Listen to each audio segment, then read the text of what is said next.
My son Julian cut off my access to the bank account and expected me to come crawling back on my knees begging for help. A month passed, and I did not call even once. When he finally drove over to my place and saw whose car was parked in front of the gate, his legs began to tremble. But let me tell you how this all started. I was standing in line at the grocery store with a full cart. I had chosen every product with care, calculating the prices as I always did, because even though there was money in that account, I never stopped being the woman who learned how to stretch every single dollar. I scanned the vegetables, the chicken, the laundry detergent, the medicine for my blood pressure. The cashier smiled and stated the total, $143.20. I swiped my card through the reader. I waited. The machine emitted a dry, buzzing sound. Declined. The cashier frowned. I tried again. Declined again. I felt the blood rushing to my face. The people behind me started shifting restlessly. Someone sighed with impatience. The cashier looked at me with that mixture of pity and annoyance that I will never forget. I had to leave the cart there, full, and walk out with empty hands and my head down. I arrived home shaking, not from the cold, but from a humiliation that burned me from the inside out. I tried to log into the banking app on my phone. Incorrect username or password. I called the bank. The automated voice asked me to verify my identity. After 10 minutes of waiting on hold, a young woman explained to me with a professional and distant voice that my access to the account had been modified. Only the primary account holder could make changes now.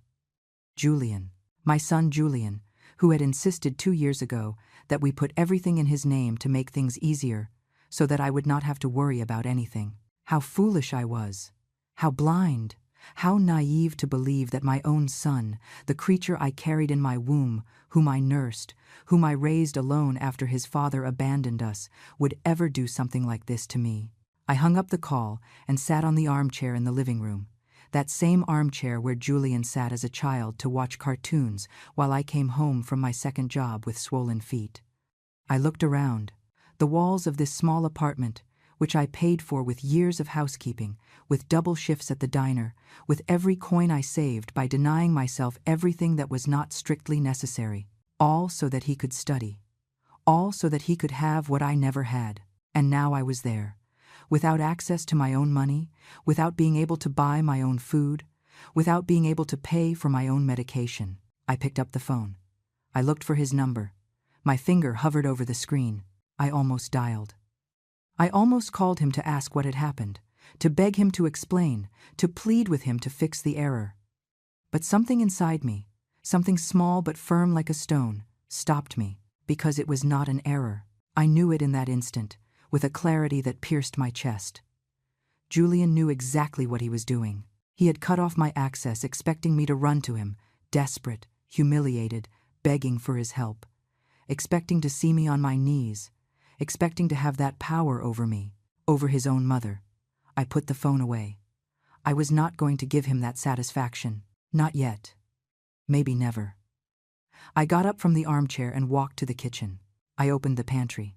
There was rice, beans, a little oil, salt. I could survive a few days on that. I had survived worse things.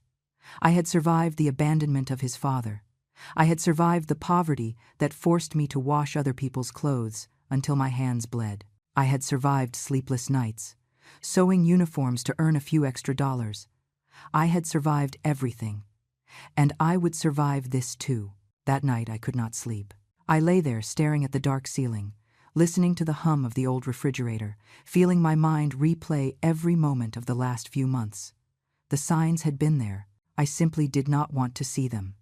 The visits that became more and more spaced out, the calls that became shorter, colder, the way Julian averted his gaze when I spoke, the way his wife, that woman who never looked at me with true affection, smiled smugly every time she saw me. The forgotten birthdays, the broken promises, the Mother's Day that passed without a single word from him. I remembered the last time I went to his house, 3 months ago. I had baked his favorite cake, that chocolate one I made when he was a child that always brought a smile to his face. I rang the doorbell. His wife opened the door with an annoyed expression. She told me they were busy, that I should have called ahead, that it was not a good time. I saw Julian behind her in the spacious living room of that house that I helped pay for when he was starting out. He did not get up. He did not come to greet me. He only raised his hand in a vague gesture and went back to looking at his phone. I stood there on the threshold, holding that cake like an idiot, feeling the rejection hit me in the chest. I murmured an apology and left. I walked the 4 blocks to the bus stop with the cake in my hands and tears stinging my eyes. But even then, even after that humiliation, I had found excuses. They are stressed. They have a lot of responsibilities. Life is hard for them too. What stupidity! What tremendous stupidity of mine to justify the unjustifiable, to swallow the pain and call it love, to accept crumbs and call them enough. Now, lying in my bed in the dark, I understood the truth. Julian had not cut off my access to the account by mistake or by carelessness. He had done it because he wanted control, because he wanted to see me weak, because at some point in his life, my son, my boy, had become someone capable of punishing his own mother for the simple fact of existing.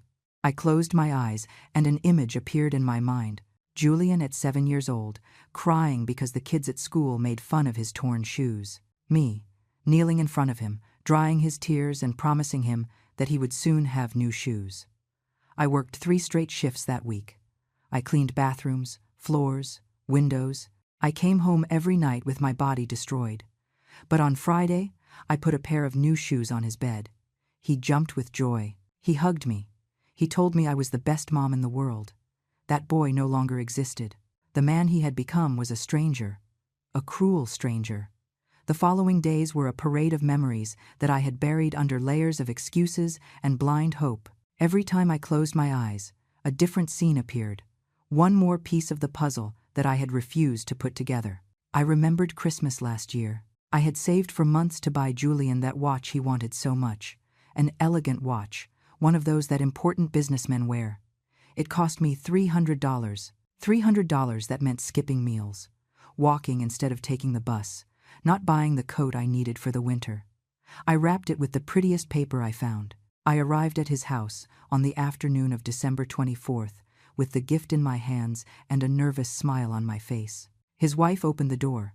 She looked me up and down with that barely disguised contempt that was already familiar to me. She let me in, but she did not invite me to sit down. I remained standing in the entryway while she shouted toward the 2nd floor that I had arrived. Julian came down the stairs reluctantly, as if my presence were an inconvenience in his perfect day. I gave him the gift. He opened it without looking me in the eyes. When he saw the watch, he barely murmured a dry thank you.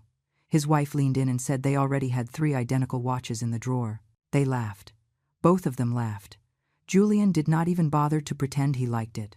He told me they had plans, that I should go. He did not offer me anything to drink. He did not ask me how I had gotten there. He did not wish me a Merry Christmas. I left that house with my heart broken in pieces, but even so, I told myself that maybe I was being too sensitive, that maybe they really were busy, that maybe I expected too much. Lies. Everything was lies, I told myself, to avoid facing the truth. I also remembered my 63rd birthday. I waited all day for a call, a single call. I kept the phone close to me every second. I checked it every 5 minutes in case I had missed a notification. The call never came. But that night, while I browsed aimlessly through social media to distract myself from the loneliness, I saw the photos. Julian and his wife at a fancy restaurant, smiling, toasting with glasses of wine. The caption said, "Celebrating life and blessings." It was my birthday, and he was celebrating without remembering me. The comments under the photos were from friends congratulating them, asking what they were celebrating. No one mentioned my name. No one knew that it was my birthday that day, because to Julian, I no longer existed. I stared at those photos for hours. My son looked so happy, so free, so relieved not to have to pretend he remembered me. I turned off the phone and cried in the darkness of my room until I ran out of tears. I remembered the day I got sick. It was 6 months ago. A bad flu that left me in bed with a high fever and without strength even to get up for water. I called Julian. It rang 5 times before he answered. His voice sounded annoyed. "Busy, Mom. I'm in an important meeting." I explained to him that I felt very bad, that I could not even get up. There was a long silence. Then he told me to drink hot tea and rest. That was all. He did not come to see me. He did not call back to know how I was doing. He did not send even a text message. It was 5 days of fever. 5 days in which my neighbor, Margaret, a woman I barely knew, was the one who knocked on my door every morning with a thermos of hot soup and medicines she bought with her own money. She, who owed me nothing. She, who had no obligation to me, while my own son did not lift a finger. When I finally recovered and called him to tell him I was better, he responded with a distracted, "That's good, Mom," as if he were talking about the weather. As if I were a distant acquaintance and not the woman who brought him into the world. I remembered the times I asked him for help with simple things. A jar I couldn't open, a light bulb that needed changing on the high ceiling, a heavy piece of furniture that had to be moved. He always had an excuse. He was always busy. It was always tomorrow. "Mom, I can't today." That tomorrow never came. But when he needed money for the down payment on his house, I did not hesitate for a second. I gave him my savings, $12,000 that I had saved for my old age, for emergencies, to feel safe. I gave them to him without thinking twice because he was my son, because I trusted him, because he promised me he would pay them back in 6 months. 3 years have passed, I haven't seen a single dollar back, and now I understood why. Julian never had any intention of paying me back. He knew that I would never claim them from him. He knew that he could take and take without giving anything in return. Because mothers forgive, because mothers forget, because mothers keep loving even when they are treated like garbage. I sat at the kitchen table with a cup of cold tea in my hands. I looked at the walls of this apartment full of memories. Photos of Julian at every stage of his life, his first day of school, his graduation, his wedding. In all the photos I was there, always by his side, always smiling, always proud. But in real life, I had ceased to exist for him a long time ago. The truth hit me with brutal force. Julian had not forgotten me by accident. He was not too busy. It wasn't that life had him absorbed. He had decided to erase me. He had decided that I was a burden, an uncomfortable reminder of his humble past, an embarrassment he preferred to keep far from his new life of success and appearances. And I, like a fool, had allowed every slight. I had justified every rejection. I had swallowed every humiliation with a smile and an "It's okay, son, I understand." But no more. Something broke inside me that night. It wasn't my heart. That had been broken a long time ago. It was the invisible chain that tied me to the need for his approval, to the hope that someday he would go back to being the boy who hugged me and told me I was his favorite person in the world. That boy was dead, and I had to accept it. I got up from the table and walked to my room. I opened the drawer where I kept the old photos. There it was, a photograph of Julian at 5 years old, sitting on my lap, smiling with that toothless smile that melted my heart. I held it between my trembling fingers. A tear fell on the glossy paper. This boy loved me. This boy needed me. This boy saw me as his hero. But that boy no longer existed, and the man he turned into did not deserve even one more tear. I put the photo back in the drawer. I closed the drawer firmly, and I made a decision. I was not going to call him. I was not going to beg him. I was not going to give him the pleasure of seeing me broken. If Julian wanted to play this cruel game of power and control, let him play alone. I was no longer going to participate. The first week without calling him was the hardest of my life. Every morning I woke up with the impulse to grab the phone, to dial his number, to listen to his voice even if it was cold and distant, because even my son's rejection seemed better than this absolute silence that surrounded me. But every time my hand approached the phone, I remembered the humiliation at the supermarket. I remembered his laugh when he saw the watch I gave him. I remembered how he left me sick and alone for 5 days, without even asking if I was still alive. And then I would push the phone away and breathe deeply. The days dragged on, slow and heavy. I sat by the window watching the street. I saw mothers pass by with their children. I saw them laughing together. I saw them hugging. And I felt a pain so deep in my chest that sometimes it was hard to breathe. But I did not call. The rice and beans were running out. I counted what was left. maybe for 4 more days, if I ate small portions. I opened my wallet. $22 in cash. That was all I had in the world. $22 and a son who expected to see me crawling back to him. I sat on the edge of my bed and let reality crash over me like a cold wave. I was alone. Completely alone. At 64 years old. Without money, without access to my account, without anyone to turn to. Fear settled in my stomach like a frozen stone. I could die here, and Julian wouldn't find out until someone reported the smell. I could get sick again, and there would be no one to knock on my door. I could scream, and no one would hear me. The tears began to fall uncontrollably. I cried like I hadn't cried since I was a little girl. I cried for the mother I was. I cried for the sacrifices I made. I cried for the love I gave, and that was never enough. I cried for the woman who was now sitting on this bed, invisible and forgotten. But at some point, in the middle of that heartbreaking crying, something changed. The crying stopped. The tears dried up. And in their place appeared something different. Something I hadn't felt in a long time. Rage. Not the explosive rage that breaks things. Not the rage that screams and curses. It was a cold rage, silent, firm as steel. I got up from the bed. I looked at myself in the vanity mirror. I saw an older woman with a face swollen from crying and red eyes, but I also saw something else. I saw a woman who had survived things that would have destroyed others. I raised a son alone. I worked 3 jobs at the same time. I paid every bill. I kept a roof over our heads. I fed him even when I went without eating. I clothed him, even when I wore old and mended clothes. I built a human being from scratch. I gave him education, values, opportunities, and if I could do all that back then, when I was younger but also poorer and more scared, then I could survive this now. Julian was waiting for my desperate call. He was waiting for me to beg, to plead, to show him that without him I was nothing. But he was wrong. I washed my face with cold water.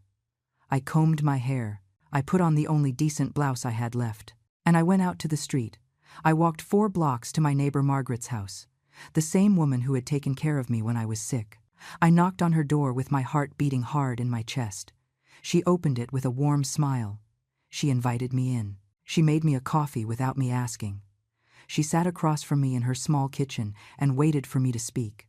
I told her everything. I told her about the bank account. I told her about the grocery store.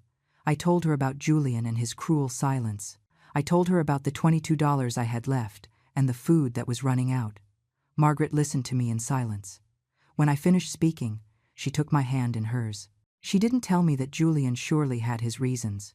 She didn't tell me that children sometimes get confused.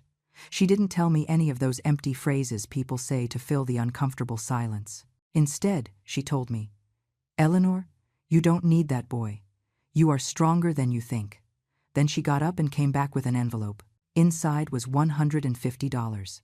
She told me it was a loan with no rush to repay, to buy food, to pay what I needed. That when I could pay her back, I would, but not to worry about that now. I tried to refuse it. It seemed like too much. It seemed like charity. It seemed humiliating to accept money from a neighbor when my own son had left me with nothing. But Margaret closed my fingers over the envelope and looked me in the eyes. "Accepting help isn't weakness, Eleanor. It's intelligence." I went back home with those $150 pressed against my chest. It wasn't much, but it was something. It was the difference between eating and going hungry, between surviving and giving up. That night I slept a little better. The next day I went to the grocery store. I bought the basics. No luxuries. Rice, beans, eggs, bread, milk, cheap vegetables. I calculated every penny. I stretched every dollar as far as I could. When the cashier scanned my products and said the total, I took out the cash with trembling hands. I paid. I took my bags. And I walked out of there with my head held high. Small victory, but a victory nonetheless. The following days I established a routine. I got up early. I did gentle exercise at home to stay active. I cooked my meals with care. I cleaned the apartment even though no one would come to visit. Because if I stopped taking care of myself, if I gave up, then Julian would have won, and I wasn't going to allow it. One afternoon, While I was washing the dishes, I heard someone knocking on the door. My heart jumped. For a stupid second, I thought it might be Julian. That he had come to apologize. That he had come to his senses. I opened the door. It wasn't Julian. It was a man I didn't recognize at first. Tall, about 50 years old, well-dressed, but without showing off. He looked at me with a strange expression, a mixture of surprise and something like relief. "Mrs. Eleanor Vance?" he asked with a soft voice. "Yes," I responded cautiously. "Who is asking?" The man smiled. "I don't know if you remember me. I'm Caleb Bennett." The name sounded vaguely familiar, but I couldn't place it. He must have noticed my confusion because he continued speaking. "You helped me 15 years ago. I was a boy who had just arrived in the city. I had nowhere to sleep. I had no money. I was desperately looking for a job. You saw me sitting at the bus stop in the rain. You invited me into your house. You gave me food. You let me sleep on your sofa for 2 weeks until I got a job." The memories began to return. A young boy, thin, with frightened eyes and soaked clothes. I remembered him. I had given him a bowl of hot soup and a blanket. Julian was a teenager then and had complained about having a stranger in the house. But I told him that helping a neighbor wasn't optional. "Caleb," I murmured. "Yes, I remember you." He nodded. "Mrs. Eleanor, I never forgot what you did for me. You didn't know me at all. You had no reason to trust me, but you did. You treated me with dignity when the rest of the world looked at me like garbage." "It was nothing," I said, lowering my gaze. "Anyone would have done the same." "That's not true," he responded firmly. "No one else did. Only you." There was an uncomfortable silence. I didn't know what to say. Caleb continued. "I've been looking for you for months. I wanted to thank you personally. I wanted you to know that thanks to that opportunity you gave me, I was able to build a life. Now I have my own business. I'm doing well. Very well. I'm happy for you," I said sincerely. "But when I finally found you, I started asking some questions. And I found out things that worried me a lot, Mrs. Eleanor." My body tensed. "What things?" "I found out that your son cut off your access to your own accounts, that he left you without resources, that you are going through difficulties." I felt shame burning my cheeks. "That's none of your business," I murmured. "You're right," he said. "It's not my business. But I have a debt to you, a debt I can never fully repay. So let me help you now." "I don't need charity," I responded more harshly than I intended. "It's not charity, Mrs. Eleanor. It's justice." Caleb Bennett didn't wait for my answer. He took a business card out of his wallet and extended it to me. It said, "Caleb Bennett, financial advisor and legal consultant. Tomorrow at 10 in the morning, I have an appointment with a lawyer friend of mine," he said calmly. "I would like you to come with me. We need to review your financial situation. See what options you have, what rights correspond to you." I shook my head. "I don't have money for lawyers." "I'm not charging you anything," he responded. "I'm doing this because I want to, because I must, because 15 years ago you gave me something priceless, dignity and hope. Now let me give you back even a fraction of that." I wanted to refuse. I wanted to tell him I could do it alone. But the truth was that I couldn't. The truth was that I was desperate.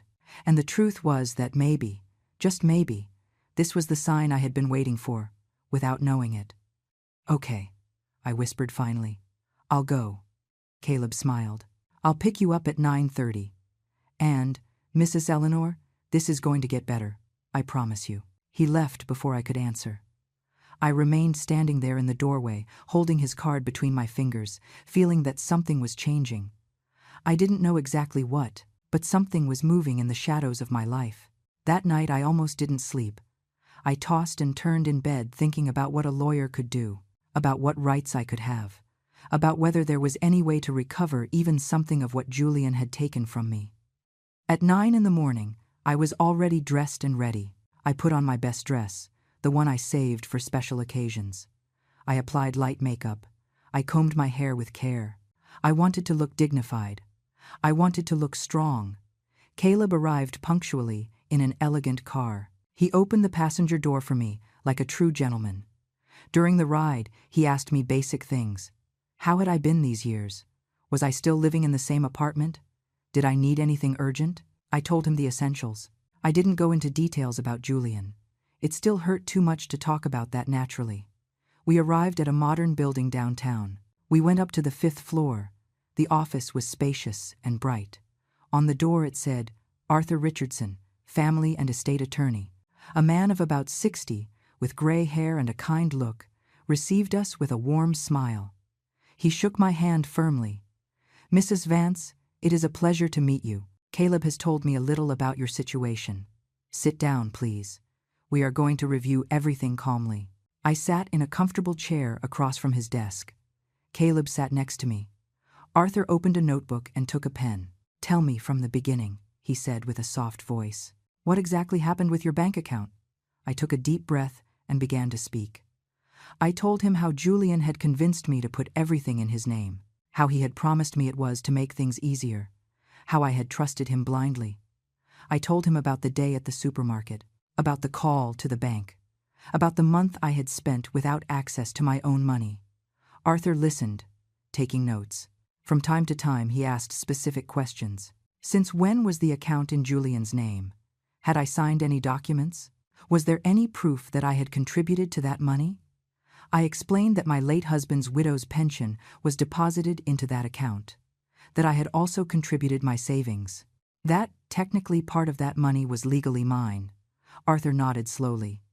This is financial abuse, he said with a firm voice, and potentially it is a crime. Your son cannot simply cut off your access to funds that legally belong to you, especially if your pension is deposited there. I felt something stir in my chest. You mean I can do something? Not only can you, Mrs. Vance, you must. This is a violation of your rights, and there are legal ways to recover what is yours. But he is my son, I murmured. I don't want to get him in trouble.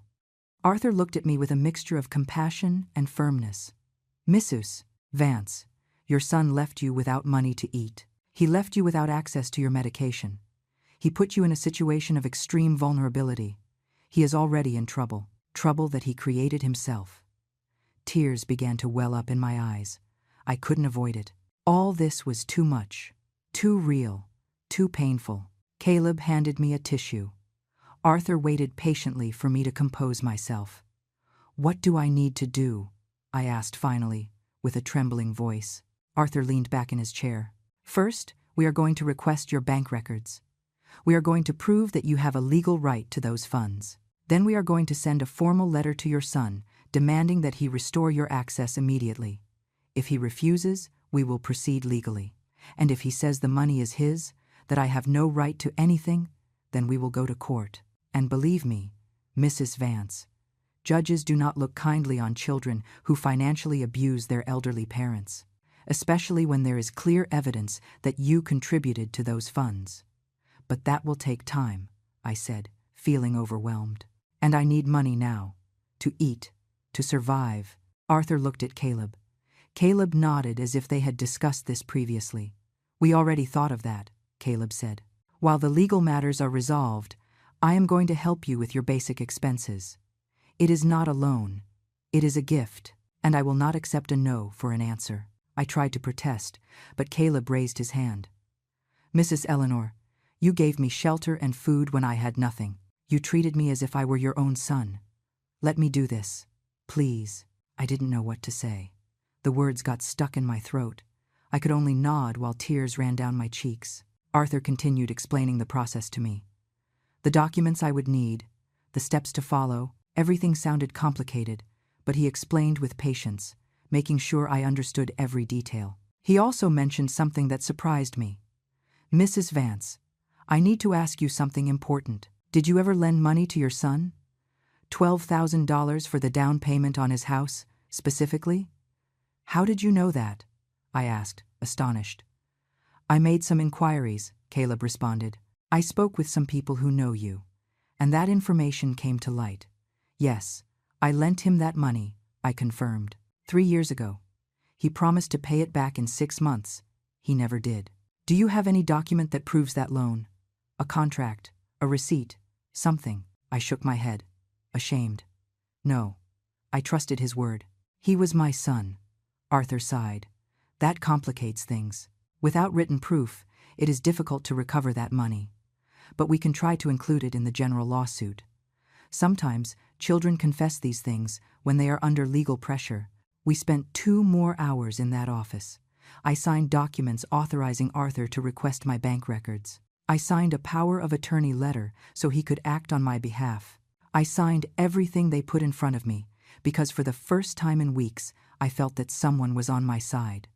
When we left the building, the sun was shining brightly. Caleb took me to lunch at a modest but cozy restaurant. He ordered for both of us without asking me what I wanted, as if he knew I was too emotionally exhausted to make decisions. We ate in silence for a while. Then Caleb spoke. "Mrs. Eleanor, I know this is difficult. I know that confronting your son legally is probably the last thing you wanted to do in life." "It is," I admitted. "I never thought it would come to this. But you deserve respect, you deserve dignity, and you deserve to have access to your own money. What Julian did is not only cruel, it is illegal." "I know," I whispered, "but he is still my son, and you are still his mother, a mother who sacrificed everything for him, a mother who deserves something better than this." We finished eating. Caleb paid the bill despite my protests. Then he handed me an envelope. "There are $2,000 in there," he said before I could speak. "Use them for whatever you need. Food, medicine, bills, whatever. And don't worry about paying them back. When this is resolved and you recover your money, if you want to give me something, fine. If not, that's fine too." "Caleb, this is too much," I said with a broken voice. "Nothing is too much for the woman who saved my life," he responded firmly. He took me back home. Before I got out of the car, he gave me a phone number. "It's my personal cell phone. Call me if you need anything. At any hour. I mean it." I entered my apartment with the envelope pressed against my chest. I closed the door. I leaned against it. And finally, after weeks of pain and fear, I felt something different. Hope. The following days were a whirlwind of activity that I hadn't experienced in a long time. I felt useful, busy, alive in a way I had forgotten was possible. Arthur called me 3 days after our meeting. His voice sounded satisfied. "Mrs. Vance, I have good news. I got the bank records for the last 5 years." "And what do they say?" I asked with a racing heart. "They say you have a solid case. Your pension has been deposited into that account religiously every month. It is $1,200 a month for 5 years. That is $72,000 that entered that account and are legally yours. $72,000. The figure left me breathless. I had never thought of that money in that way. I had never added it up. I only knew that my pension arrived and that Julian supposedly used it to help me with my expenses. But now I realized that I barely saw any of that money. Julian gave me $200 a month when he remembered, sometimes less, sometimes nothing. Where was the rest of my money? "That is the right question," said Arthur. "The records show that Julian has been spending freely from that account. Expensive restaurants, trips, luxury purchases.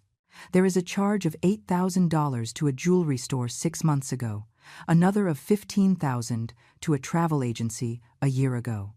I felt the rage returning, cold, hard. Julian had been living well on my money while I counted pennies to buy rice. "There is also something else," continued Arthur. "I found evidence that you deposited your own savings into that account. $12,500 4 years ago. Money you had earned working before retiring?" "Yes," I said with a trembling voice.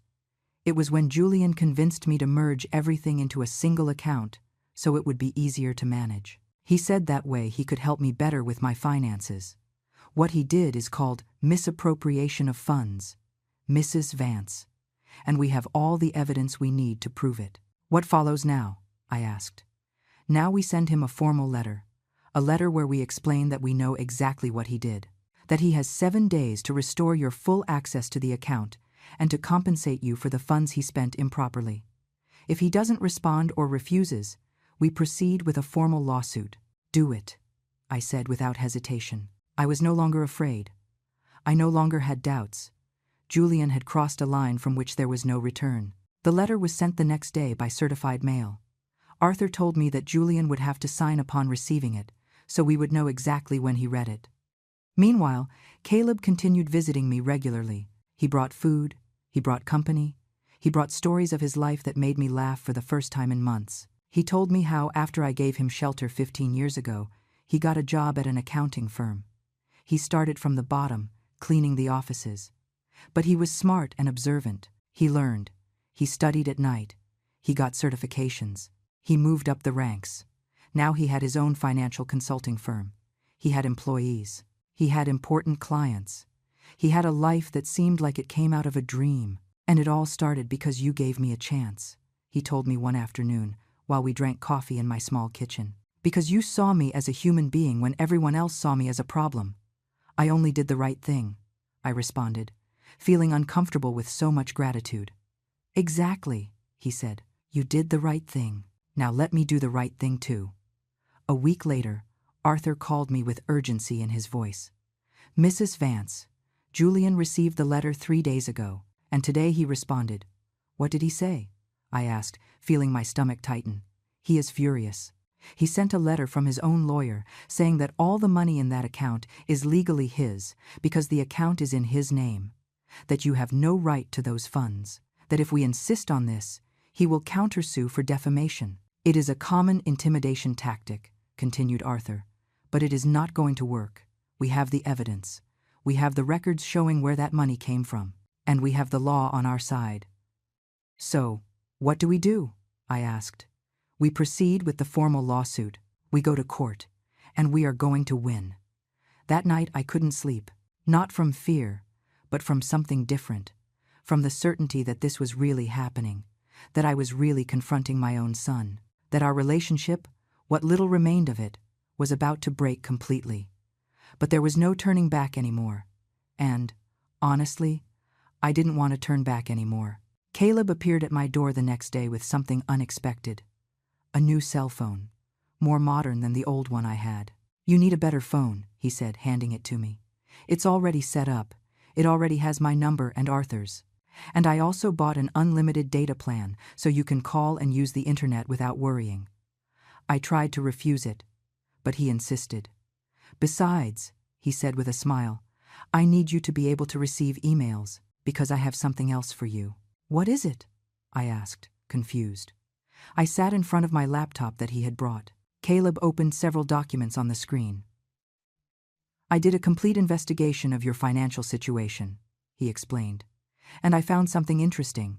You worked for 25 years for a cleaning company, right? Yes, I confirmed. Until I retired 6 years ago. That company had a retirement fund for its employees. A fund to which you contributed automatically from your salary every month. It is a small amount, but over 25 years it accumulated. I knew nothing about that, I said, surprised. Most employees didn't know, Caleb responded. The company didn't make much effort to inform them, but I investigated. I spoke with them. And it turns out you have $8,500 in that fund that you never claimed. $8,500. Another number that seemed unreal. How is it possible they never told me? I asked. They sent a letter to your address when you retired. But according to their records, the letter was returned, probably because you had already moved to this apartment. Caleb took some forms out of his briefcase. You need to sign these documents to claim that money. The process takes approximately 3 weeks, but that money is yours. Legally, without dispute. I signed the papers with trembling hands. I couldn't believe what was happening. Money that I thought I didn't have. Money that was mine by right. Money that meant independence. But that's not all, continued Caleb. I also checked if you qualify for any assistance programs for seniors, and it turns out you do. There is a state program that can provide you with an additional $200 a month for medical expenses and food. How did I not know anything about this? I asked, feeling overwhelmed. Why didn't anyone tell me, Mrs. Eleanor? Because probably Julian was never interested in finding out. He wanted you to depend on him, to need him, because that gave him power. The following days were of intense paperwork, signatures, forms, documents. Caleb helped me with everything. Arthur, too. Between the two of them, they were building a legal and financial shield around me. And slowly, very slowly, I began to feel different. I began to feel powerful. 2 weeks later, I received an email on my new phone. It was from the cleaning company where I worked. They confirmed that my application had been approved. The $8,500 would be deposited into my new account. The account Caleb had helped me open at a different bank. An account where only I had access. I cried when I read that email. Not from sadness, from relief, from gratitude, from victory. Caleb called me that same afternoon. "I have one more surprise for you," he said with a mysterious voice. "I'm going to pick you up tomorrow at 10. Wear something nice." "What surprise?" I asked. "You'll see," he responded and hung up. The next morning I got ready with care. I put on my best dress. I did my makeup. I did my hair. When Caleb arrived, he whistled with admiration. "You look beautiful, Mrs. Eleanor." He took me to a car dealership. An elegant dealership with shiny and gleaming cars. He parked and looked at me with a smile. "What are we doing here?" I asked, confused. "You need transportation," he said simply. "And I need to buy a new car. So we are going to kill two birds with one stone." "I don't understand.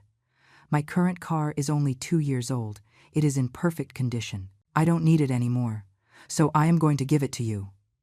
"Caleb, I can't accept a car," I protested. "Of course you can," he responded. "And you will, because you deserve to move with freedom. You deserve not to depend on buses or anyone. You deserve to have your own transportation." I tried to argue, but he was already getting out of the car. I followed him into the dealership. Half an hour later, we were signing the transfer papers. The car was now in my name. A beautiful car, silver-colored, with barely 30,000 miles on it. Caleb handed me the keys. "It's yours, Mrs. Eleanor. Enjoy it." I stood in the parking lot of the dealership, holding those keys, looking at that car that was now mine. And I felt something I hadn't felt in a long, long time. I felt that my life belonged to me again. Learning to drive that car was like learning to live again. It had been years since I sat behind a steering wheel. When my husband died, I sold our old car because I couldn't pay for the maintenance or the gas. Since then, it had been the bus, long walks, depending on the goodwill of others to get places. But now I had my own car, my own freedom on 4 wheels. Caleb accompanied me the first few times. He took me to an empty parking lot where I practiced for hours. Starting, braking, turning, parking. My hands trembled at first. I was afraid of crashing, of scratching the car, of making a mistake. But little by little, muscle memory returned. The movements became more natural. Confidence grew. A week later, I dared to drive alone for the first time. I only went to the grocery store that was 10 blocks from my house. But those 10 blocks felt like crossing a continent. I parked, did my shopping, returned to the car with my bags. And when I got home and turned off the engine, I sat in silence for several minutes, smiling like a fool. I had done it. Alone, without help, without depending on anyone. The days passed and I felt stronger and stronger. The money from the retirement fund had arrived in my account. $8,500 shining on my phone screen every time I checked the banking app. My money, in my account. Under my control. The approval for the state assistance program had also arrived. $200 additional every month. It wasn't much, but added to my pension that I would soon recover, it meant stability. It meant not having to count every penny with terror. Margaret, my neighbor, noticed the change in me.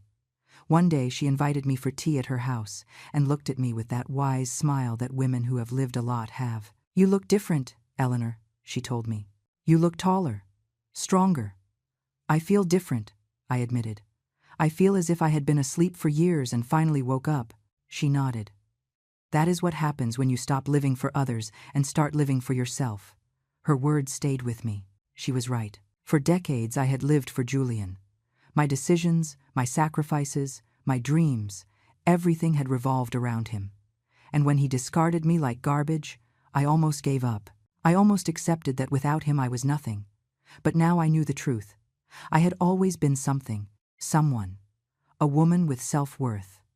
A woman who didn't need her son's validation to exist. Arthur called me on a Tuesday afternoon.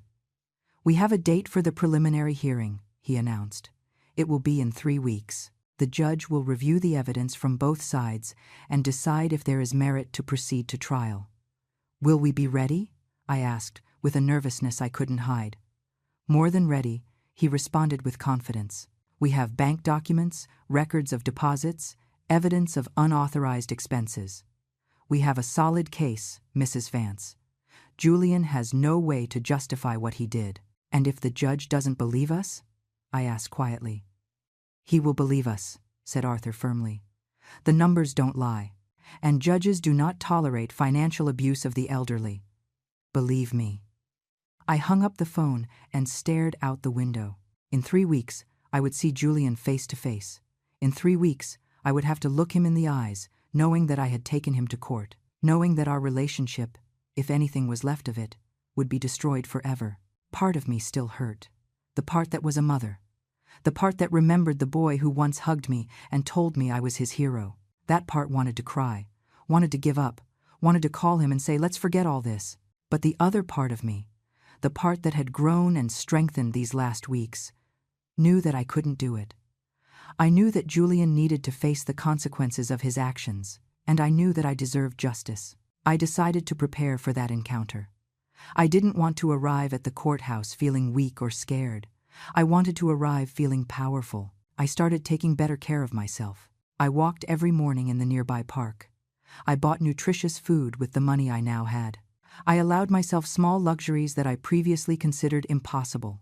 A coffee at the corner shop, a magazine, a haircut at a decent salon. I also started writing. I bought a notebook, and every night before sleeping, I wrote my thoughts. I wrote about the pain Julian had caused me, about the years of sacrifice he had forgotten, about the betrayal that still burned in my chest. But I also wrote about my rebirth, about Caleb and his unexpected loyalty, about Margaret and her generous friendship, about Arthur and his tireless defense, about all the people who had shown me that I did matter. Writing helped me sort out my emotions, to see clearly what had happened and what was happening, to mentally prepare for what was coming. A week before the hearing, Caleb came to visit me with a proposal. Mrs. Eleanor, I know this is going to sound strange, but I want us to rehearse. Rehearse what? I asked, confused. The day of the hearing. Arthur is going to ask you questions. Julian's lawyer, too. I want us to practice your answers, so you feel secure, so they don't catch you by surprise. We spent the whole afternoon rehearsing. Caleb played the role of the hostile lawyer, throwing difficult questions at me, trying to confuse me, to make me doubt.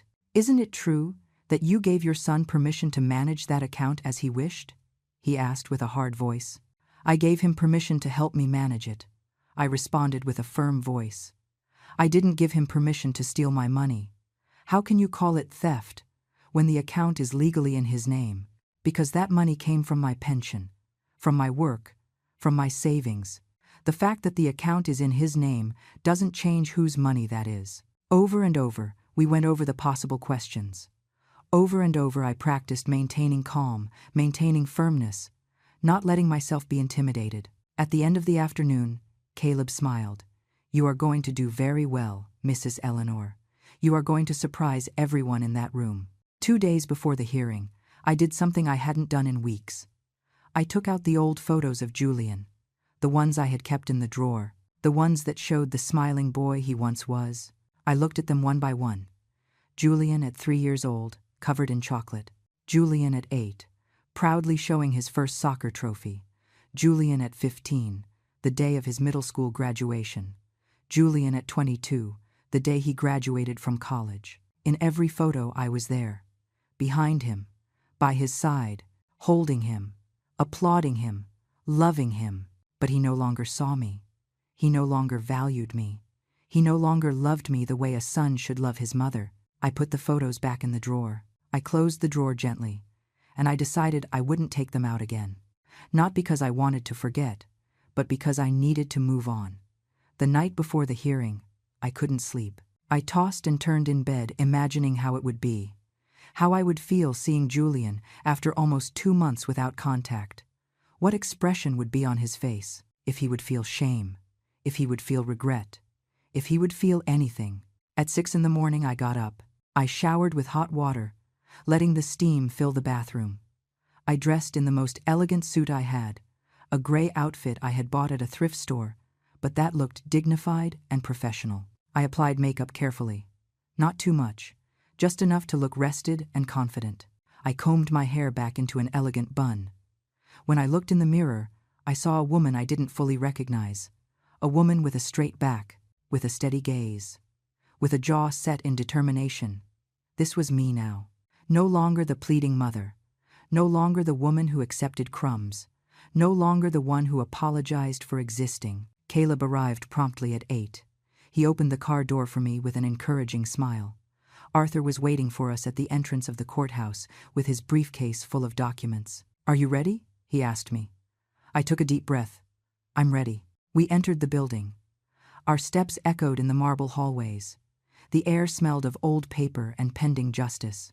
And then, turning a corner, I saw him. Julian was standing in front of the courtroom. He was wearing an expensive suit. Beside him was his lawyer, a tall man with a serious expression. And next to him, his wife, looking at me with barely concealed contempt. Our eyes met, and in that moment, when I saw the expression on his face, a mixture of shock, rage, and something like fear, I knew I had made the right decision. I wasn't going to back down. I wasn't going to give up. I wasn't going to give him the pleasure of seeing me broken. I raised my chin.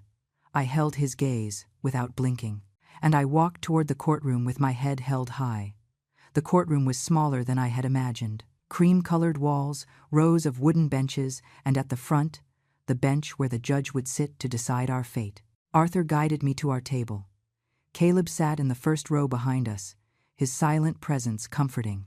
On the other side of the room, Julian took a seat next to his lawyer. He didn't look at me again. He kept his eyes front, his jaw tense, his hands clenched on the table. His wife sat behind him, glaring at me, as if I were the villain of this story, as if I were the one who had done something wrong. "All rise," announced the bailiff. The judge entered. A man of about 60, completely white hair, serious expression but not cruel. He sat down and signaled us to do the same. "Case number 47328, he read from his computer. Eleanor Vance versus Julian Vance. Dispute over access to funds and misappropriation. Let's proceed." Arthur stood up. "With your permission, Your Honor, I would like to present my client's situation first." The judge nodded. "Go ahead." Arthur began to speak. His voice was clear, firm, professional. He explained how Julian had convinced me to put the account in his name, how he had cut off my access without notice, how he had left me without resources for basic needs. Then he presented the evidence. The bank records projected on a large screen. The monthly deposits of my pension clearly marked, the excessive withdrawals and expenses Julian had made. "A charge of $8,300 to a jewelry store," pointed out Arthur. "Another of $15,200 to a travel agency. Multiple charges at luxury restaurants, totaling more than $20,000 in the last year. All this while my client survived on rice and beans." The judge studied the documents with attention. He made notes.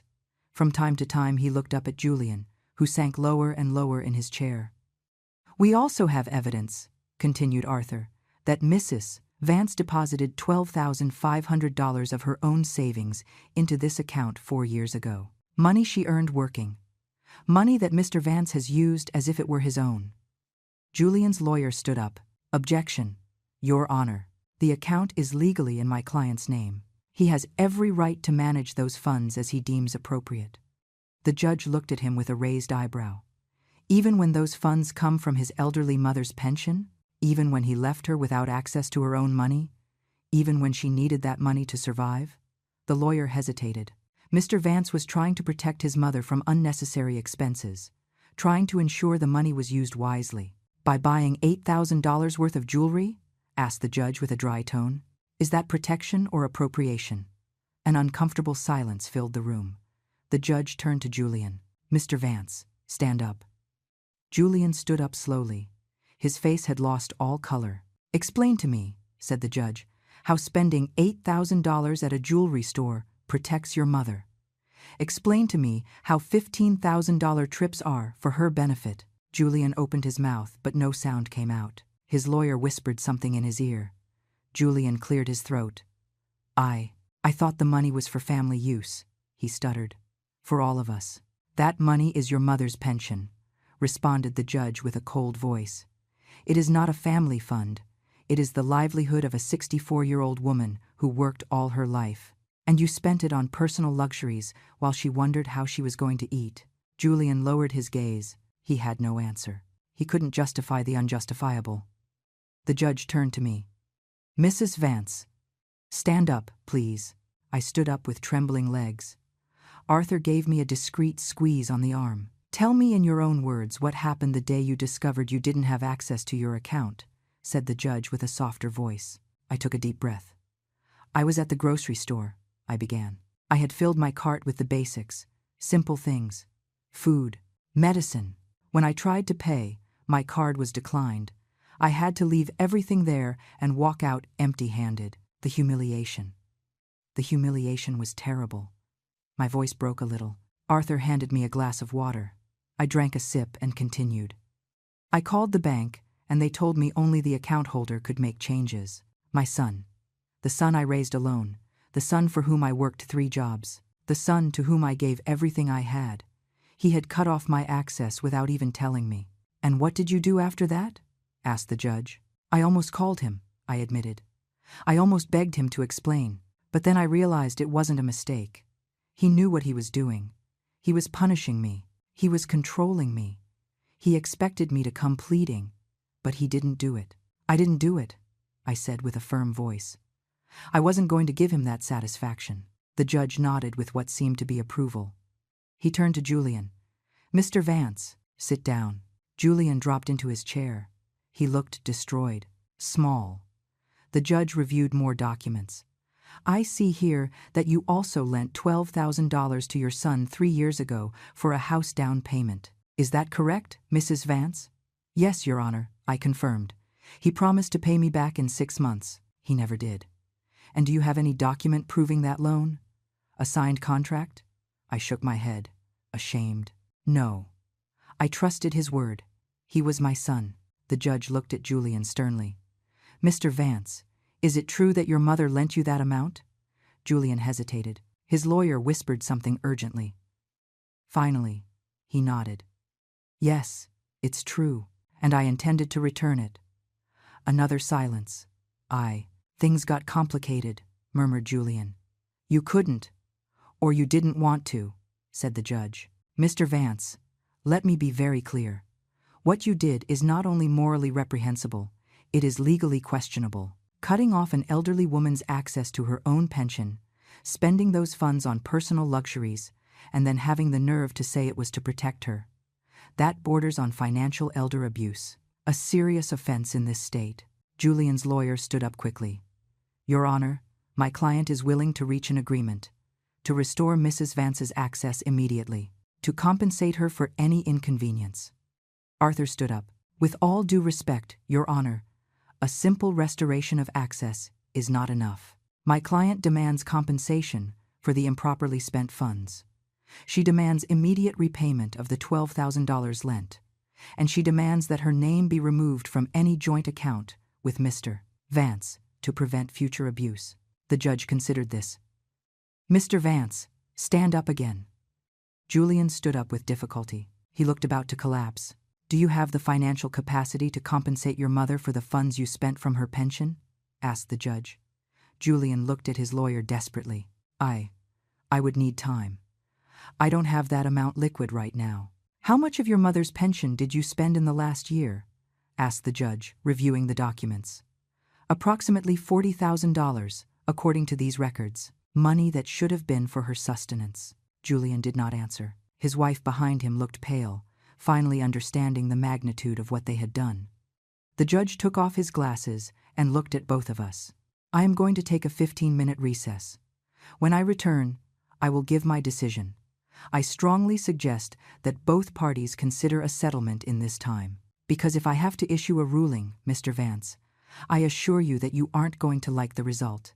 He got up and left the room. We all stood up. Arthur turned to me. You are doing perfectly, Mrs. Eleanor. Stay firm. On the other side of the room, Julian's lawyer was speaking urgently with him and his wife. I saw how they gestured, how they argued in furious whispers. Then Julian got up. He walked slowly toward our table. Arthur and Caleb tensed, ready to intervene if necessary. But Julian didn't come with aggression. He came with defeat. "Mom," he said with a hoarse voice. His voice sounded strange, as if he hadn't spoken that word in a long time. I looked at him expressionlessly. I said nothing. I just waited. I need to talk to you. Alone. Please." Arthur was about to object, but I raised my hand. "It's okay." We went out into the hallway. We stood facing each other, my son and I, united by blood, but separated by an abyss of pain and betrayal. "I'm sorry," he said finally. Tears began to form in his eyes. "I'm so sorry. Mom, I don't know what happened to me. How did I get to this?" I looked at him in silence. Part of me wanted to hug him. Part of me wanted to tell him everything was okay. But it wasn't. And I wasn't going to lie. "You know what you did to me," I said with a calm but firm voice. "You didn't just take the money. You took my dignity. You made me feel like I was worth nothing, that I was a burden. You waited for me to come crawling to beg you." Julian sobbed. "I didn't mean to. Things got out of control." "You had control," I responded. "Control over my money, control over my life, and you used it to hurt me. How can I fix this?" he asked desperately. I looked him straight in the eyes. "You are going to restore my access right now. You are going to pay me the $12,000 I lent you within 6 months, or you will sell whatever you have to sell, and you are going to compensate me with $20,000 for the funds you spent from my pension. Or we go back in there, and I let the judge decide. And I assure you, he will be less generous than me." Julian paled. $20,000, Mom, I don't have it." "Then sell it," I said sharply. "Sell your luxury car, sell your jewelry, sell what you bought with my money. You give me 6 months for the $20,000 and 6 months for the $12,000. Or we see each other in court. You decide." Julian wiped his tears. His hands were shaking. "Okay, I'll do it. I promise." "Your promises mean nothing to me anymore, Julian," I said with sadness. "But legal documents do. Arthur is going to prepare an agreement. You are going to sign it. And if you breach it, you will lose much more than money." We returned to the courtroom. Julian spoke with his lawyer. When the judge returned, Arthur announced that we had reached an agreement. The judge listened to the terms. He nodded with approval. "That seems fair to me. Prepare the documents. I want them signed before you leave this building." An hour later, everything was signed and notarized. Julian avoided my gaze. His wife ignored me completely. I walked out of the courthouse with my head held high. I had won, not just the money. I had won my dignity back. The days after the hearing were strange, silent in a different way. It wasn't the heavy silence of loneliness and abandonment I had felt before. It was a silence of peace, of quiet victory, of knowing I had done the right thing. 2 days after the trial, I received a notification from my bank. My access had been completely restored. I opened the app on my phone, and there it was. My account, my money, my control. There were $11,200 in the account. It wasn't all that should have been there. Julian had spent so much, but it was a start. And with the payments he would have to make, eventually I would recover what belonged to me. The first thing I did was transfer all that money to my new personal account, the account where only I had access, where no one could touch a penny without my permission. Then I closed the joint account with Julian forever. That afternoon, Margaret came to visit me with a cake she had baked. She sat with me at my small kitchen table and looked at me with those wise eyes that had seen so much in life. "You did it," she said simply. "You reclaimed your life." "Yes," I responded, feeling tears threatening to come out. "I did it. But it feels weird, like I won something, but I also lost something." "You lost the illusion," said Margaret softly. "The illusion that your son was who you thought he was. And that hurts. It always hurts. But it is better to live in painful truth than in comfortable lies." She was right. I had been living in a lie for years, pretending Julian still loved me, pretending his coldness was temporary. pretending things would go back to how they were before, but now I lived in the truth. And although it hurt, it was also liberating. Caleb continued visiting me regularly.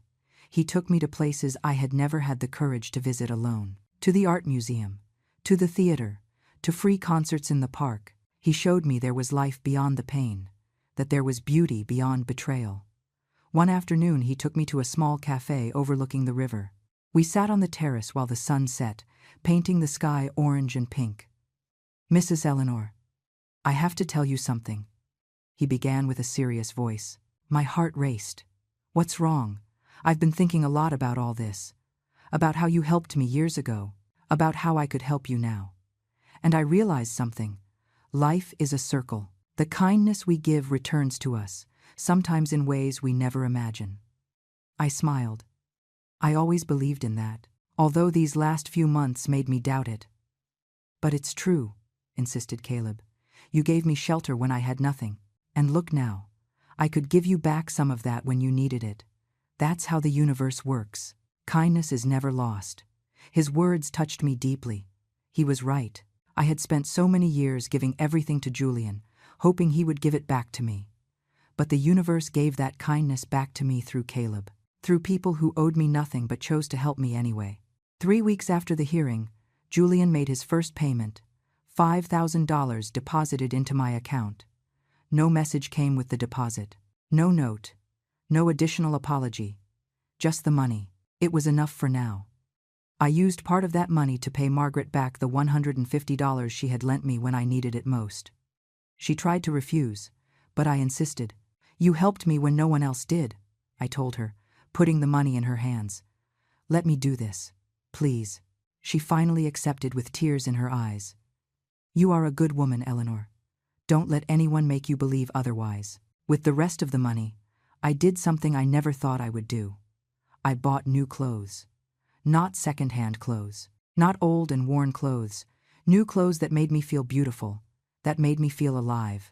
I also allowed myself small luxuries. A subscription to a movie platform, new books, fresh flowers for my apartment. Simple things that filled my life with color.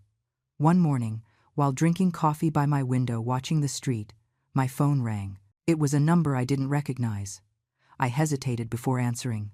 "Hello," I said cautiously. "Grandma," responded a small voice that made my heart stop. It was Mia, Julian's daughter, my 9-year-old granddaughter, whom I hadn't seen for almost 4 months. "Mia," I whispered, feeling tears spring instantly. "Baby, how are you?" "I miss you, Grandma," she said with a trembling voice. "Dad won't let me visit you. He says you are fighting. But I don't understand why. I just want to see you." My heart broke into 1,000 pieces. "I miss you too, my love. So much." "I took Dad's phone when he was in the shower," she confessed. "I don't have much time, but I wanted to hear your voice. I wanted you to know that I didn't forget you." "I could never forget you either," I told her, weeping openly now. "You are my treasure, my beautiful girl. Will you come to my birthday next month?" she asked hopefully. "I'm going to be 10. I don't know if your dad is going to invite me, honey," I answered honestly. "I don't care if he invites you or not," she said, with a determination that surprised me. "I want you there. It's my birthday, and I decide who comes." "I have to hang up, Grandma. Dad just got out of the shower. I love you." "I love you too, my sweetheart.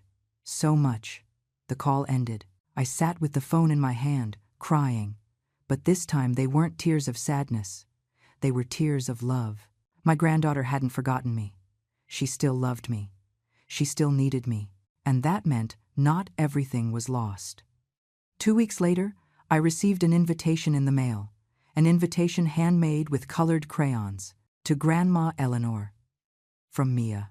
"My birthday party. Please come." Inside was a note in the messy handwriting of a 9-year-old girl. "Grandma, I told Dad that if you don't come, I don't want the party. He said it's okay for you to come. Please come. I miss you a lot." I called Caleb immediately. "I need a favor." "Whatever it is," he responded without hesitation. "I need help buying the best birthday gift for a 10-year-old girl.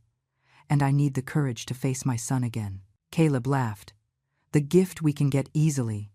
And the courage, Mrs. Eleanor. You already have it. You just need to remember it. On the day of Mia's birthday, I got ready carefully. I put on one of my new dresses. I did my makeup. I did my hair. I wanted my granddaughter to see me radiant. I wanted her to know that her grandmother was okay. Caleb accompanied me. He insisted on being present in case I needed moral support. We arrived at Julian's house at 3 in the afternoon, exactly as the invitation said. The door was open. There were balloons and decorations everywhere, kids running and laughing. And there, in the middle of it all, was my Mia. When she saw me, her little face lit up like a Christmas tree. "Grandma!" she shouted, running toward me. I caught her in my arms and hugged her with all my strength. She smelled like strawberry shampoo and cake. She felt warm and alive and perfect. "You came," she sobbed against my shoulder. "I thought you wouldn't come. Nothing in this world could have stopped me from coming," I whispered in her ear. "Nothing." Julian appeared in the doorway. He looked at us uncomfortably. His wife was behind him with an illegible expression. "Eleanor," said my son with a tense voice. "Thanks for coming. Thanks for allowing me to come," I responded with polite coldness. Mia took me by the hand and dragged me inside. She showed me every decoration. She introduced me to all her friends. She made me feel as if I were the guest of honor. During the whole afternoon, Julian avoided me. We didn't speak beyond forced pleasantries, but it didn't matter. I hadn't come for him. I had come for my granddaughter. When they blew out the candles and cut the cake, Mia looked for me among all the guests.